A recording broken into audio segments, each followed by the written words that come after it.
Pemirsa, masih sama seperti tahun lalu, perayaan Idul Adha tahun ini akan diterapkan sesuai dengan protokol kesehatan COVID-19. Penjualan, pemotongan hingga distribusi hewan kurban harus menghindari kerumunan.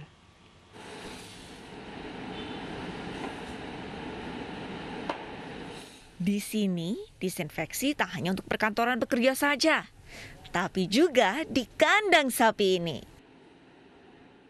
Petugas rutin menyemprotkan disinfektan agar semua penghuni kandang dan penjaganya bebas dari virus.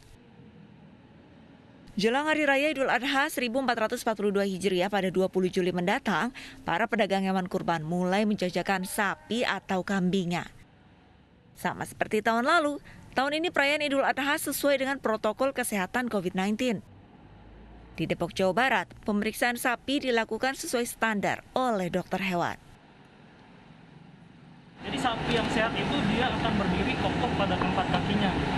Samping itu kita merhatikan juga di liang lubang ulah seperti di anus, di hidung, dan di kuping. Dipastikan semuanya bersih, tidak ada kelainan. Selain sterilisasi dan mengecek kesehatan hewan ternak, pemotongan hewan ternak pun harus sesuai protokol kesehatan COVID-19. Diadakan di rumah, begitu, di rumah masing-masing. Itu supaya tidak terjadi kerumunan. Sholat Id di masjid sudah dilarang. Tadi tidak jelas kalau sholat Idnya di lapangan, begitu. Menurut saya juga harusnya dilarang.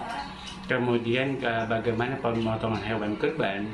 Pemotongan hewan kurban itu tetap dilaksanakan dengan syarat yang memotong hewan kurban itu pakai masker. Kalau perlu pakai face shield.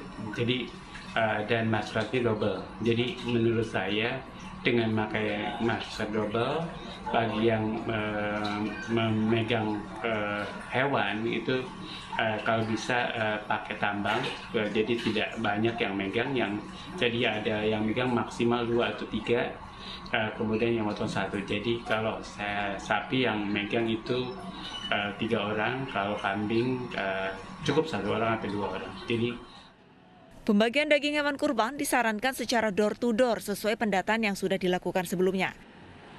Dan bagi panitia pemotongan serta pendistribusian harus melaksanakan tes antigen guna mencegah penyebaran virus corona. Dari Depok, Jawa Barat, Iyung Rizky, iNews melaporkan. 1 minggu jelang Hari Raya Idul Adha, penjualan kurban masih sepi jika dibandingkan dengan sebelum pandemi. Langsung saja kita menyapa Vito Erlangga untuk melihat bagaimana proses penjualan hewan kurban saat ini. Selamat siang, Vito. Berapa persen penurunan penjualan kurban untuk tahun kedua pandemi?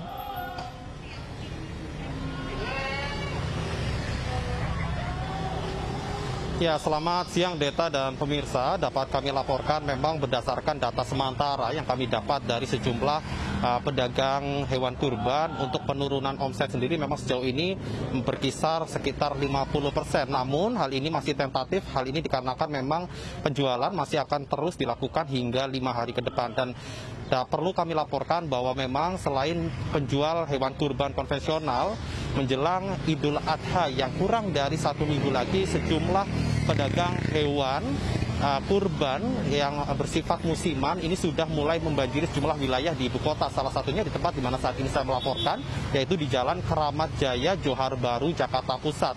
Para pedagang musiman ini memang datang dari sejumlah wilayah dan menggelar lapak seadanya dan mengalihfungsikan trotoar menjadi tempat penjualan. Kemudian untuk harga jual dari hewan kurban seperti kambing ini ditaksir sekitar 3 hingga 6 juta rupiah. Memang berdasarkan keterangan dari para pedagang, dalam masa PPKM darurat ini memang terjadi penurunan angka pembeli. Hal ini dikarenakan memang menurunnya mobilitas masyarakat, dan selain itu juga dalam masa PPKM ini dari pihak pemasok sendiri menaikkan harga sekitar Rp200.000, sehingga hal ini berdampak pada harga jual hewan kurban.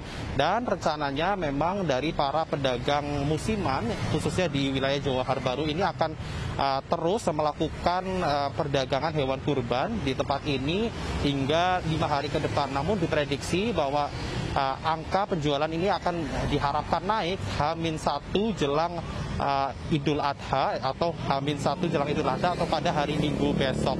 Dan Kembali ke Anda, Deta. Baik, terima kasih Vito atas laporan Anda. Baik penjual dan pembeli juga harus mematuhi protokol kesehatan. Dan pemirsa, usai jeda berikut, iNews yang masih akan kembali dengan informasi lainnya. Tetaplah bersama kami.